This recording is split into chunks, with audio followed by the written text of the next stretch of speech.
ఇక ఇటీవల జరిగినటువంటి సర్పంచ్ ఎన్నికలలో బీసీ వాదం ఏం జరిగింది? I hats off to BC population, I hats off to BC voters. ఎందుకంటే ఇలా గణనీయమైన స్థాయిలో మీరు సర్పంచ్ ఎన్నికల్ని కొల్లగొట్టిరు. బీసీ వాదం పైన నడిచిన ఎన్నికలు రెడ్లకు బీసీలకు మధ్య జరిగినటువంటి ఒక స్పష్టమైన యుద్ధంగా కనిపించింది. లెక్కలు కూడా ప్రాథమికంగా కొన్ని బయటకు వచ్చినాయి. ఆ లెక్కల గురించి ఇప్పుడు మీ ముందు మాట్లాడుకుందాం. ఇక్కడ ఒకసారి లెక్కల్ని కనుక మనం పరిశీలిస్తే ఎవరు గెలిచిరు, ఎక్కడ గెలిచిరు, ఎంతమంది గెలిచిరు, ఈ లెక్కలు మనకు తేలాల్సినటువంటి అవసరం ఉంది. కాబట్టి ఈ లెక్కలను కొన్నిటిని మీకు వివరించే ప్రయత్నం చేస్తా. అసలు తెలంగాణలో గ్రామ పంచాయతీలు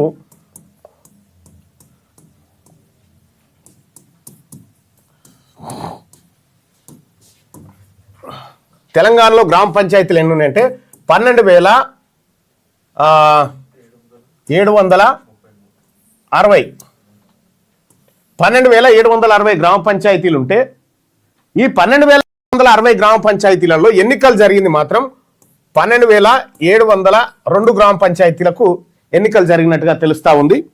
సో దాంట్లో 702 గ్రామ పంచాయతీలకు జరిగింది. ఇందులో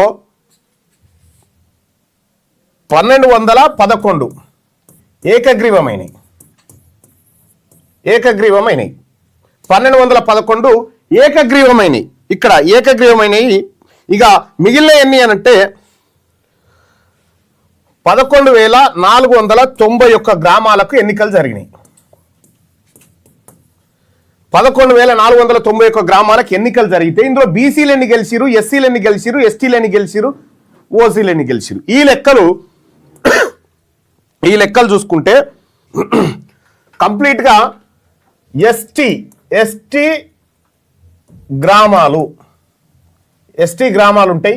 అంటే ఈ 11,000 ఏవైతే 491 ఉన్నాయో 11,491లో ఎస్టీ గ్రామాలు ఉంటాయి. కంప్లీట్గా ఎస్టీ పాపులేషన్ ఉంటుంది. వాళ్ళని తీసేసిన తర్వాత జరిగినటువంటి దాంట్లో ఒక్కసారి లెక్కలు కనుక మనం గమనిస్తే బీసీలు ఎన్ని గెలిచిరంటే 4,787 సర్పంచులు బీసీలు గెలిచిరు. 4,787. ఇక ఓసీలు ఎంత గెలిచిరు ఎరికేనా? 1,395. ఇందులో ఏకగ్రీవాలు ఉన్నాయి 1,395. ఎస్సీలు ఎంత గెలిచిరు ఎరికేనా? 2,239. ఎస్టీలు వచ్చేసి 3,070 గెలిచిరు. ఈ ఎస్టీలు ఎందుకు ఎక్కువ గెలిచిరంటే భద్రాద్రి కొత్తగూడెము, ఆసిఫాబాదు, ఆ తర్వాత ములుగు, ఆదిలాబాదు, ఈ జిల్లాలు ఉన్నాయి కదా. ఇందులో కంప్లీట్గా ఎస్టీ పాపులేషన్ ఉన్న కాడ ఎస్టీ పాపులేషన్ 100% రిజర్వేషన్ ఇచ్చేసి ఇంకా వేరే వాళ్ళు పోటీ చేయడానికి కూడా లేకుండా. సో ఇక్కడ పర్సంటేజ్ విషయానికి వస్తే ఓసీలది 12% అయింది. ఓసీలు గెలిచినాయి 12% అయితే బీసీలు గెలిచినాయి దాదాపుగా 41.7%. అంటే ఆల్మోస్ట్ ఆల్ 42% సీట్లను బీసీలు జనరల్ స్థానాలు బీసీలలో గెలిచి ఇంకా ఏకగ్రీవమి కలపాలి ఎక్కువైతే. ఇంకా ఇక ఎస్సీలు 19.5%. ఆ తర్వాత ఎస్టీలు వచ్చేసి 26.7. ఇది ఓవరాల్గా గెలిచినటువంటి దాంట్లో. అయితే పోయినసారి 28% వరకు ఉన్నటువంటి ఓసీలు 27% ఉన్నటువంటి ఓసీలు ఈసారి 12% పడిపోయారు. ఎందుకు? ఈ బీసీలు కొట్టిన దెబ్బ.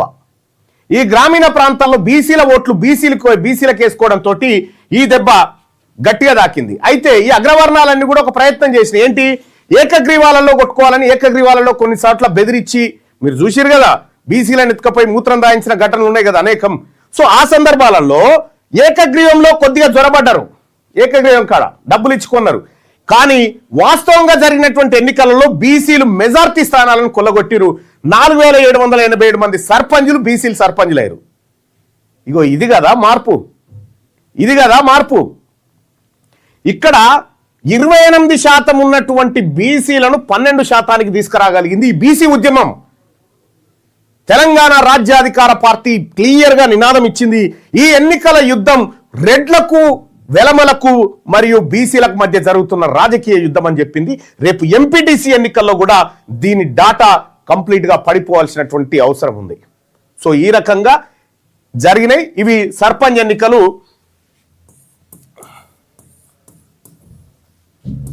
2025లో జరిగిన సర్పంచ్ ఎన్నికల డాటా ఇది. సో ఇక్కడ క్లియర్గా అర్థమవుతుంది ఏంటంటే వాళ్ళు మనకు ఎంత శాతం రిజర్వేషన్, ఇప్పుడు 34% ఉన్నటువంటి రిజర్వేషన్ను మనకి ఏడికి తీసుకొచ్చిండు కేసీఆర్, 23కు తెచ్చిండు. 23కు కేసీఆర్ తీసుకొస్తే 23ను 17కు తీసుకొచ్చిండు రేవంత్ రెడ్డి. 17% మనకు రిజర్వేషన్ ఇచ్చిన 41.7% మనం కొల్లగొట్టినామంటే దాదాపు జనరల్ స్థానాలలో మెజార్టీ సీట్లను బీసీలు కొల్లగొట్టిరన్నట్టు లెక్క. ఇంకా చాలా ఎస్సీ ఎస్టీ సోదరులు కూడా కొల్లగొట్టిరు, అది వేరే. కానీ మెజార్టీ సీట్లను బీసీలు గెలుచుకోగలిగిరంటే that is the BC power. ఇది బీసీ ఉద్యమానికి ఉన్నటువంటి పవర్. ఇక ఇక్కడ రాజకీయ ఉద్యోగాలు ఎట్లా వచ్చినాయో చూడండి, ఇది కదా. రేపు ఏ ఎన్నిక వచ్చినా బీసీల ఆధిపత్యం కొనసాగి తీరుతుంది, బీసీల ఆత్మగౌరవం నిలబడి తీరుతుంది.